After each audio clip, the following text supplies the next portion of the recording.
Assalamualaikum teman-teman Milanisti semua, ketemu lagi dengan Maestroza Channel.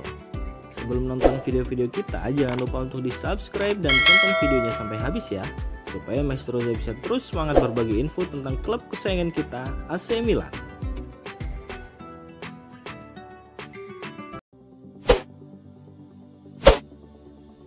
Kalahkan Zagreb, AC Milan buka peluang lolos ke fase berikutnya. AC Milan membuka peluang untuk lolos ke fase berikutnya di Liga Champions setelah mengandaskan perlawanan Dinamo Zagreb lewat 4 gol tanpa balas.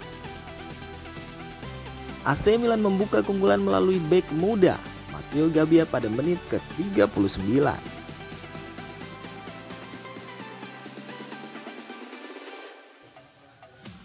Rafael Leao kemudian menambah keunggulan di awal babak kedua, tepatnya di menit ke-49. Oliver Giroud menambah keunggulan Milan melalui titik penalti setelah Sandro Tonali dijatuhkan di kotak terlarang. Pesta kemenangan Milan ditutup di menit ke-69 ketika Robert Ljubičić melakukan gol bunuh diri. Tambahan 3 poin mengontrol Milan ke urutan kedua di tabel klasemen grup E dengan koleksi 7 angka dari 5 pertandingan yang telah dijalani. Mereka menyalip Red Bull Salzburg yang di partai lain kalah tipis 2-1 kala menjamu Chelsea. Sebagaimana The Blues telah memastikan kelolosannya ke fase berikutnya. AC Milan dan Salzburg nantinya bakal memperebutkan satu tiket ke babak berikutnya saat bertemu di San Siro pada awal November mendatang.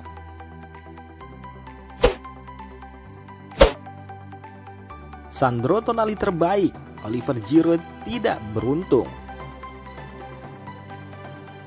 AC Milan mengalahkan Dinamo Zagreb dengan skor 4-0 pada matchday kelima Liga Champions 2022-2023. Pertandingan ini berlangsung di Stadion Maksimir Zagreb. Gol demi gol Milan didapat dari Matteo Gabbia, Rafael Leao dan Oliver Giroud, serta satu sumbangan gol bunuh diri dari bek tuan rumah Robert Ljubičić. Kemenangan ini menempatkan Milan di posisi kedua grup E dengan nilai 7. Milan terpaut 3 poin dari Chelsea di puncak dan unggul 1 angka dari RB Salzburg di posisi ketiga. Skuad Stefano Pioli akan berebut tiket 16 besar dengan RB Salzburg pekan depan di match terakhir fase grup E Liga Champions. Dalam pertandingan melawan Zagreb, Sandro Tonali tampil sangat mengesankan pada laga ini. Dia menciptakan 1 assist dan juga membuat pendapat penalti untuk Milan. Di sisi lain, Oliver Giroud yang berhasil menguasai 1 gol melalui titik penalti itu dikatakan kurang beruntung dan banyak peluang yang ia dapatkan namun gagal mengkonversinya menjadi gol.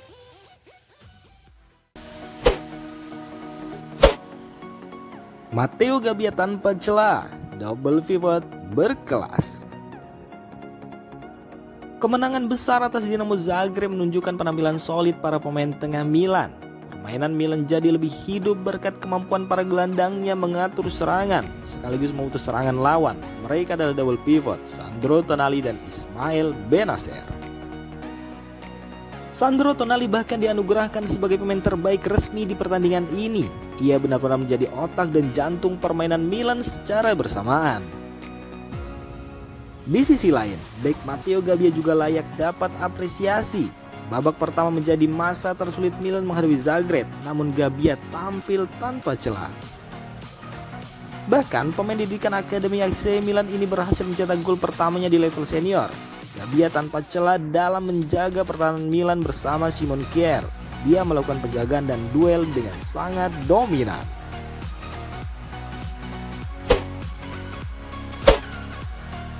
Penampilan buruk Charles De Ketelaere dan Ante Rebic, namun Pioli justru memuji mereka.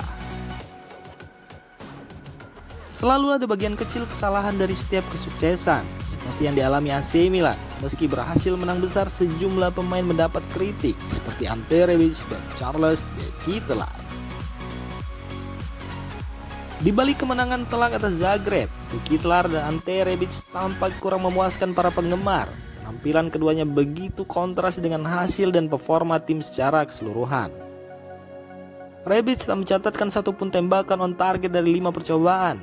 Dia melewatkan 2 peluang besar dan 3 tendangan lainnya di blok. Sedangkan De Ketelaere justru mendapat kartu kuning dan ditarik keluar pada menit ke-51. De Ketelaere tampak seperti tidak melakukan banyak di lapangan.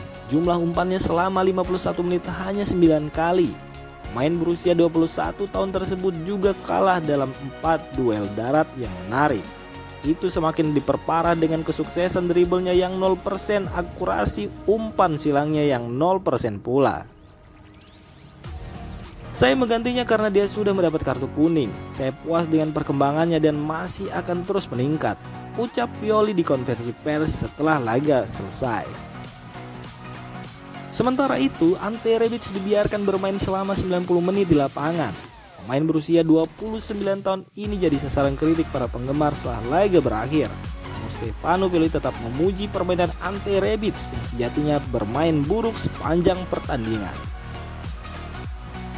Ante Rebic adalah pemain yang kuat dan cerdas. Kami sudah berbicara tentang kemampuannya di musim panas. Sayangnya memang dia tidak selalu dalam kondisi terbaik, kata Stefano Pioli.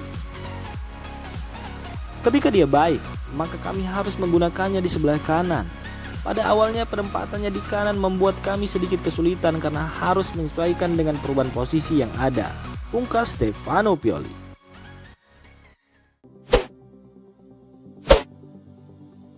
AC Milan belum lolos ke 16 besar. Stefano Pioli targetkan kemenangan melawan RB Salzburg. AC Milan membuka jalan maju ke babak 16 besar Liga Champions usai pesta gol ke gawang Dinamo Zagreb. Kini Stefano Pioli menginstruksikan anak asuhnya untuk meraih kemenangan di laga pamungkas melawan RB Salzburg pekan depan. Kemenangan besar atas Zagreb menempatkan Milan di posisi kedua klasmen sementara grup E, di mana Milan mengumpulkan 7 poin dan tertinggal 3 poin dari Chelsea yang menempati posisi pertama. Pekan depan Milan akan berhadapan dengan RB Salzburg. Hasil imbang di San Siro pekan depan sudah cukup bagi Milan untuk menyelesaikan tiket babak 16 besar Liga Champions. Namun Pioli menginginkan anak asuhnya meraih kemenangan di laga tersebut. Yang penting adalah kami tidak berpikir bahwa hasil imbang sudah cukup.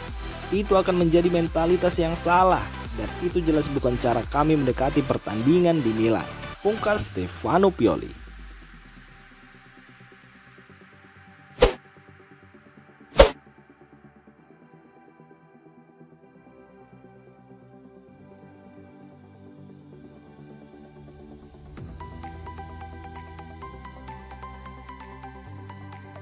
Demikian informasi dunia sepak bola terupdate hari ini. Untuk kamu yang gak mau ketinggalan seputar informasi sepak bola Eropa, silahkan like, subscribe, dan share video ini. Terima kasih.